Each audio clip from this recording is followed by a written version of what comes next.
நாம் பேச அழைக்கிறோம். மண்ணும் மலையும் காடும் கடலும் எப்போதும் சொல்லும் இவர் படைப்புகளை எதை வேண்டுமானாலும் சாதித்து விடலாம் என்ற உணர்வு தன்னம்பிக்கையிலிருந்து நம்மை மேலே கொண்டு செல்லும். அப்படி தனக்கு ஏற்பட்ட அத்தனை தடைகளையும் சினிமாவில் உடைத்து சிகரம் தொட்டவர். ஆயிரம் படைப்பாளிகளுக்கு தன் படைப்புகள் மூலம் நம்பிக்கை கொடுத்தவர். புதிய படங்களுக்கும் புதியவர்களுக்கும் எப்போதும் வழிகாட்டியாக கைகோர்த்து நிற்கும் நடிகர், இயக்குனர், தயாரிப்பாளர், திரைக்கதை மன்னன், உதவி இயக்குநர்களின் அண்ணன் கே. பாக்யராஜ் அவர்களை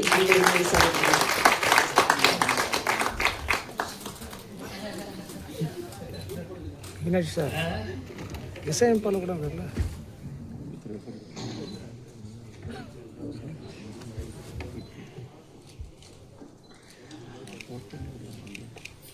ஜென்னி ஃபார் ஜஸ்டிஸ் திரைப்படம் ஜஸ்டிஸ்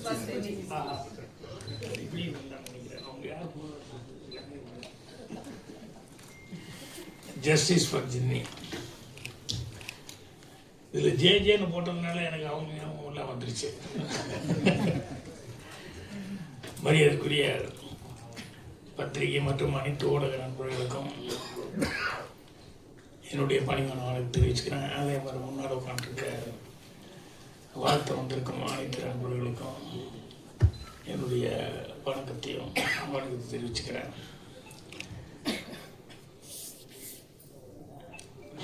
நான் இன்னும் படம் பார்க்கலையேன்னு நினச்சிட்டு இருந்தேன். எல்லோரும் இனிமேல் தான் போட போகிறாங்க. ஆனால் சதீஷ் பார்த்துட்டார் அப்படின்னா. சதீஷ் அவர் நடிகர், இயக்குனர், தயாரிப்பாளர்.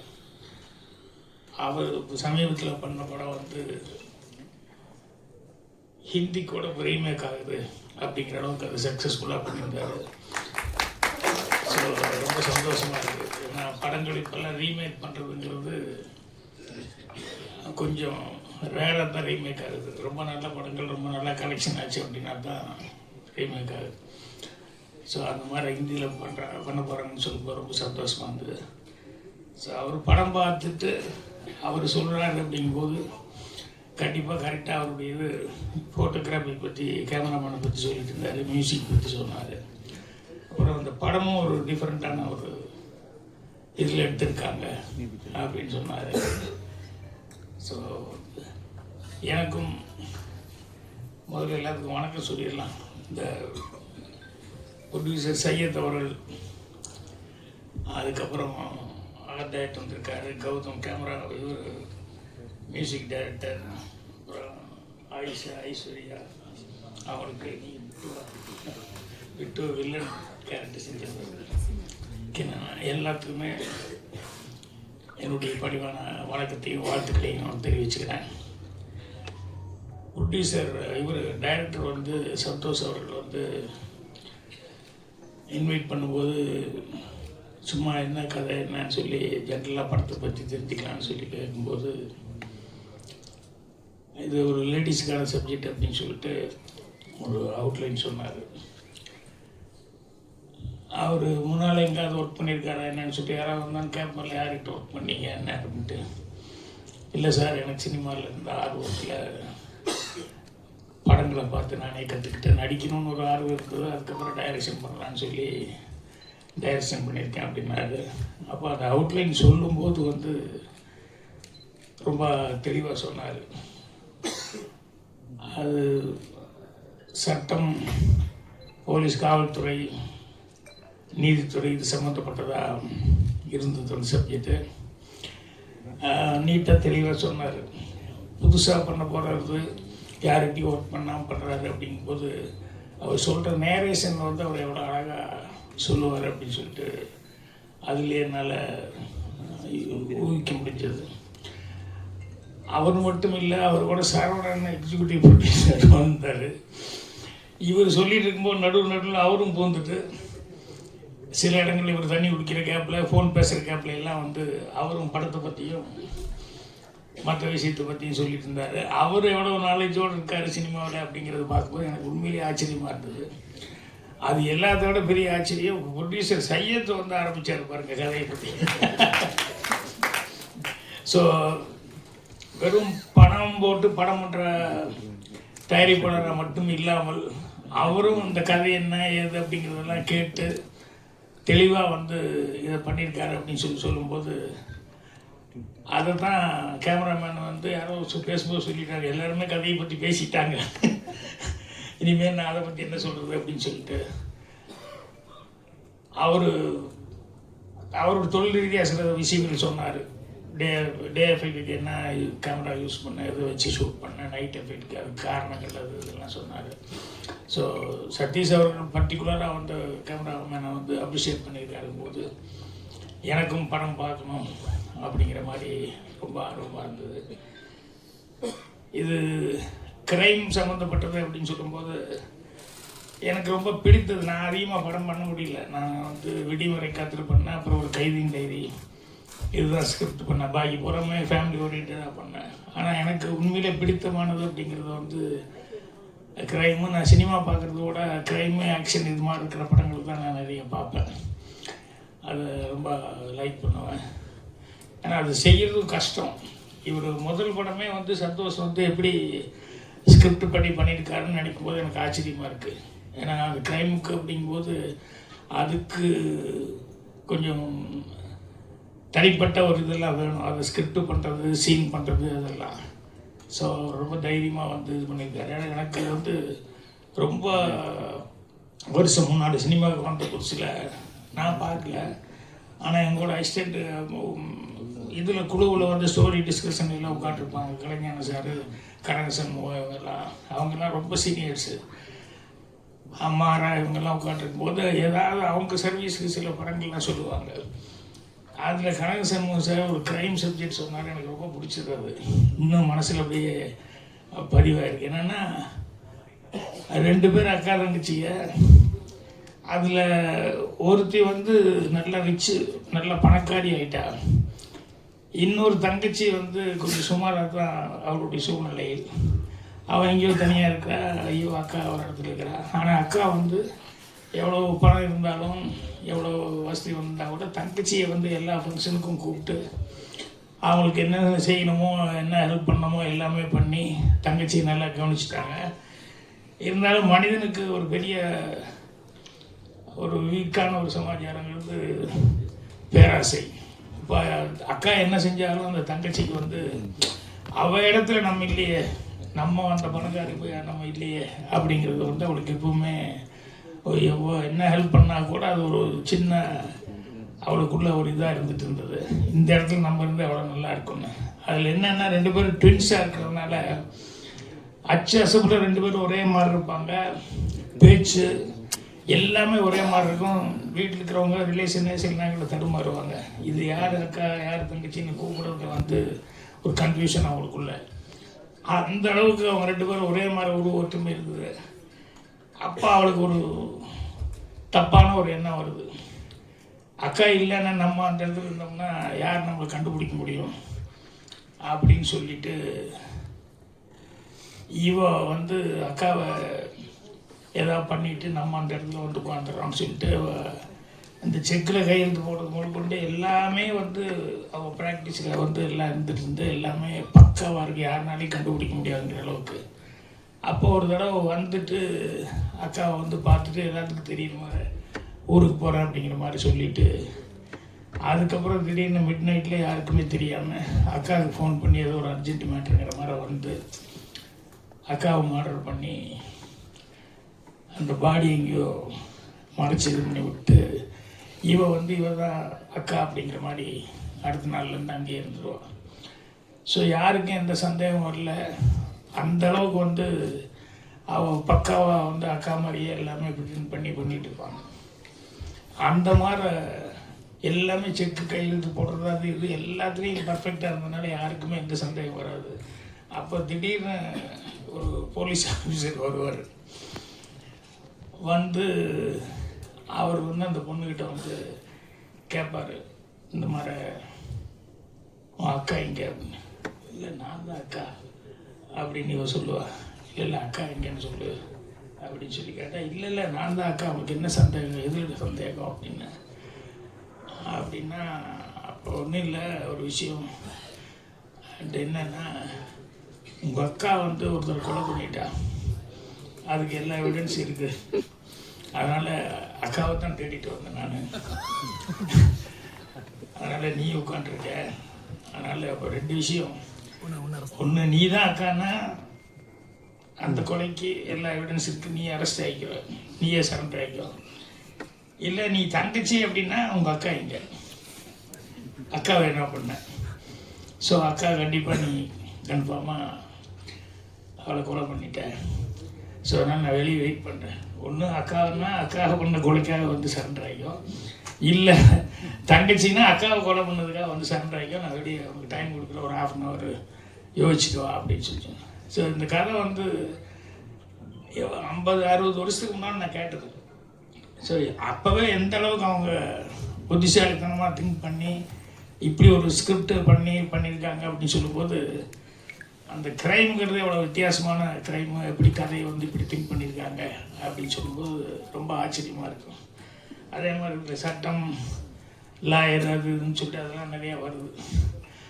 எனக்கு சின்ன வயசுலலாம் வந்து இந்த அந்த கோர்ட்டுக்கிட்டலாம் போட்டு அந்த இதெல்லாம் கட்டிக்கிட்டு யுவர் ஆனர் அப்படின்னு சொல்லிட்டு லாயர்கள்லாம் பேசும்போது பார்த்தா எனக்கு ரொம்ப அது ஒரு பெரிய ஹீரோ மாதிரி எனக்கு ஒரு ஃபீலிங்.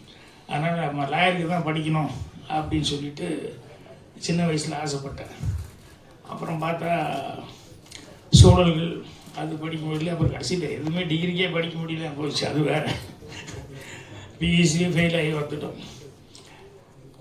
இந்த லாயர் அப்படின்னு சொல்லும்போது சினிமாவில் வந்து திருடனை வந்து ரொம்ப புத்திசாலித்தனமாக என்னென்ன பாதுகாப்பு பண்ணி வச்சுருந்தாலும் அதை வந்து எல்லாத்தையும் தாண்டி எப்படி வந்து திருடிட்டு போகிறான், அல்லது ஒரு தப்பு பண்ணிட்டு போகிறான், க்ரைம் பண்ணிட்டு போகிறான் அப்படிங்கிறது அவனுக்கு அதுக்கு ஒரு புத்திசாலித்தனம் வேணும். இது எல்லாம் தாண்டி போலீஸ்னு ஒரு டிபார்ட்மெண்ட் வருது.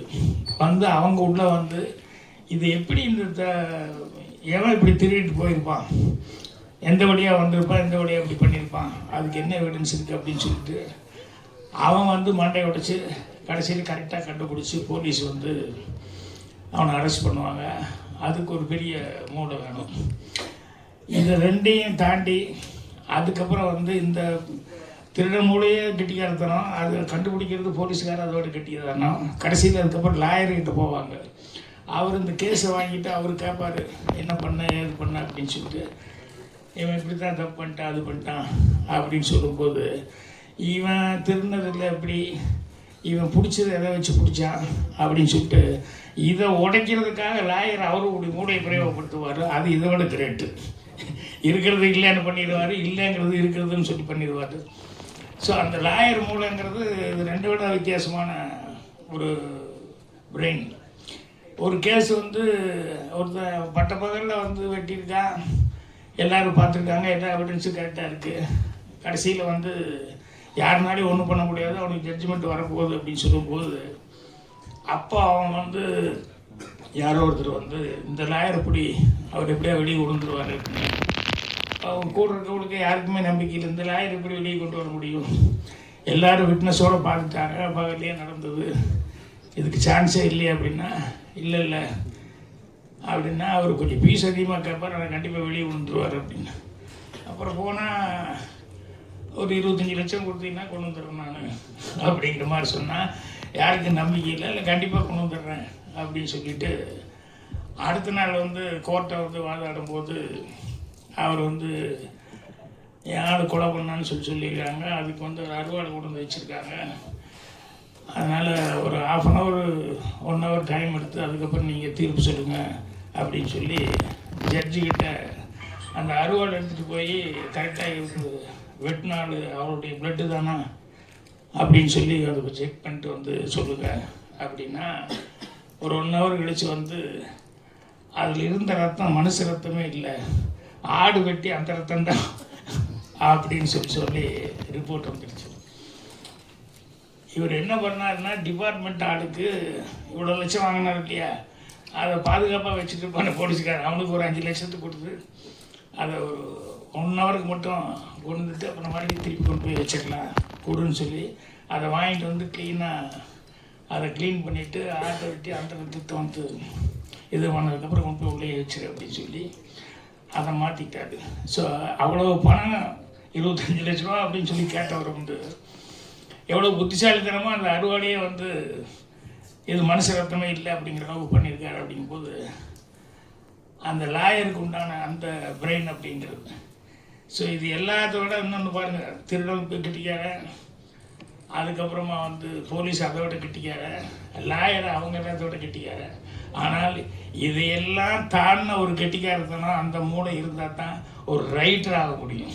ஏன்னா அந்த மூணையுமே கிரியேட் பண்ணுறது இவன் தான். போலீஸ் திருடனையும் தான் கிரியேட் பண்ணி ஆகணும், எப்படி திருடுறான்னு, போலீஸ் எப்படி கண்டுபிடிக்கிறாங்கிறது இவன் தான் கிரியேட் பண்ணணும், லாயர் எப்படி ஆர்கியூ பண்ணுறாருங்கிறதும் ரைட்டு தான் கிரியேட் பண்ணணும். அப்படிங்கும்போது இந்த ரைட்டருங்கிறவன் எல்லாமே தாண்டி அவன் யோசிக்கணும் அப்படின்னு சொல்லி அந்த அளவுக்கு அதுக்கு வந்து நாலேஜ் இருக்கும். அதனால தான் க்ரைம் செய்யும்போது வந்து எவ்வளோ கேர்ஃபுல்லாக வந்து க்ரைம் பண்ணுறாங்க அப்படின்னு சொல்லிட்டு அந்த மாதிரி சப்ஜெக்ட்டுக்கெல்லாம் பண்ணுறாங்க. ஏன்னா இப்போ வந்து ட்ரெண்ட் ஆகி போச்சு, வெப் சீரிஸ் அது எல்லாமே நிறைய பார்த்தீங்கன்னு சொன்னோம்னா எல்லாமே ஏதாவது ஒரு க்ரைமு அதை எப்படி கண்டுபிடிக்கிறாங்க என்ன அப்படிங்கிறது அதை ஃபாலோ பண்ணியே போகுது. அது என்னென்னா படம் பார்க்கும்போது ஒரு இன்ட்ரெஸ்டாகவும் இருக்கும் அந்த மாதிரி கதைகள் பண்ணும்போது. ஸோ இப்போ என்கிட்ட வந்து பேசிகிட்டு இருக்கும்போது கூட ஒரு 2 படத்தை பற்றி சொல்லிக்கிட்டு இருந்தார். அவசியம் பாருங்கள், இந்த படங்கள்லாம் உங்களுக்கு பிடிக்கும் அப்படின்னு சொல்லிட்டு. ஸோ அவர் வந்து க்ரைம் வந்து இந்தளவுக்கு ஃபஸ்ட்டு படம் இந்த ஜஸ்டிஸ் ஃபார் ஜென்னி, அதை வந்து அதை தான் க்ரைமாக அதை வந்து மெயினாக எக்ஸ்பிளைன் பண்ணியிருக்காரு. ஸோ ஒரு தப்பு நடக்குது அப்படிங்கிறது நமக்கு தெரிஞ்சிருச்சு, கதையில் வந்து இது பண்ணுச்சு. அதை வந்து அந்த தப்பை வந்து நிவர்த்தி பண்ணுறதுக்கு அதை அந்த கேஸை மறுபடியும் எடுத்து ஏதோ பண்ணுறாங்க அப்படிங்கிற மாதிரி இந்த கதை வந்து ஒரு அவுட்லைனில் கேள்விப்பட்டேன். ஸோ கதை வந்து கேட்டப்பவே ரொம்ப இன்ட்ரெஸ்டிங்காக இருந்தது. இப்போ சதீஷ் அவர்களெல்லாம் சொன்னதுக்கப்புறம் பார்த்தா எப்போ படம் போடுவாங்க அப்படிங்கிற அளவுக்கு இருக்குது. ஸோ அவசியம் இந்த மாதிரி படங்களுக்கு வந்து இது யார் எவ்வளோ பேர் நடிச்சிருக்காங்க, எவ்வளோ ஃபெமிலியர் அப்படிங்கிறத விட சப்ஜெக்ட் நல்லா இருந்து அதுக்கு தகுந்த மாதிரி ஆர்டிஸ்ட்டுக்கு வந்து கரெக்டாக பர்ஃபார்மன்ஸ் பண்ணியிருந்தாங்க அப்படின்னு சொன்னோம்னா கண்டிப்பாக படம் பார்க்குற எல்லாத்துக்குமே இது ரொம்ப இம்ப்ரெசிவாக இருக்கும். ஸோ அதனால் இந்த படத்தை நானும் எதிர்பார்த்துருக்கிறேன்.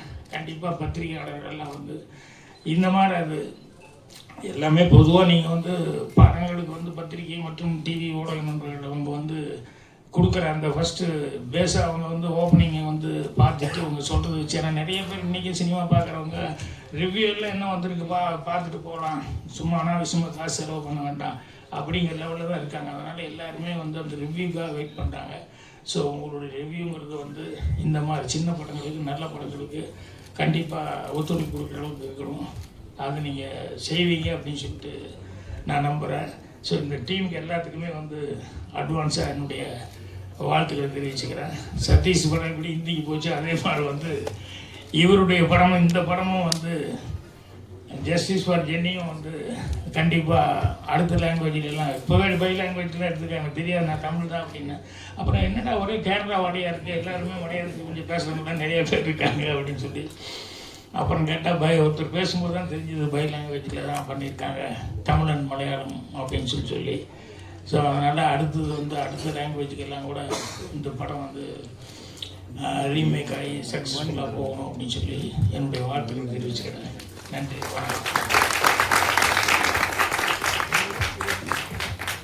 போதாது ஒரு வழக்கறிஞர் வேணும் அப்படிங்கிறது ஒரு பழமொழி. ஜஸ்டிஸ் ஃபார் ஜென்னி ஒரு நீதிக்கு குரல் கொடுக்குற ஒரு படமாக அமைய போது வந்திருந்து சிறப்பு சேர்த்த அனைவருக்கும் நன்றி. இப்போது படத்தோட ட்ரெய்லர் லான்ச் ரிலீஸு சிறப்பு விருந்தினர்கள் JSK சதீஷ் மற்றும் பாக்கியராஜ் சார் வெளியிட படத்தோட டீம் இந்த விருதை பெற்றுக் கொள்வார்கள்.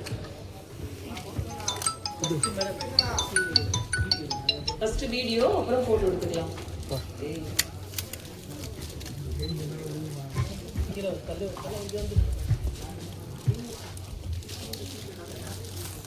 போட்டோ எடுங்கம்மா, போட்டோ எடுங்க.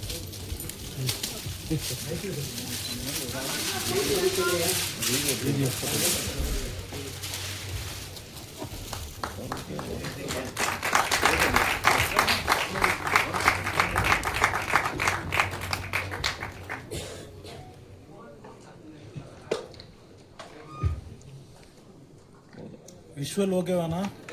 இருப்பா விஷுவல் ஓகேவா? ராஜேஷ் தாங்க உள்ளப்பா. ஓகே மேடம், ஓகேவா? ஓகே, காட்சி எடுத்து போட்டோஸ் Sir, sir. Here.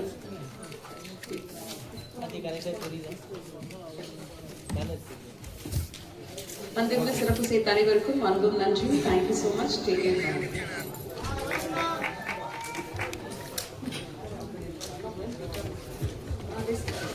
ஒரு நிமிஷம் டைரக்டர் பேசணும்.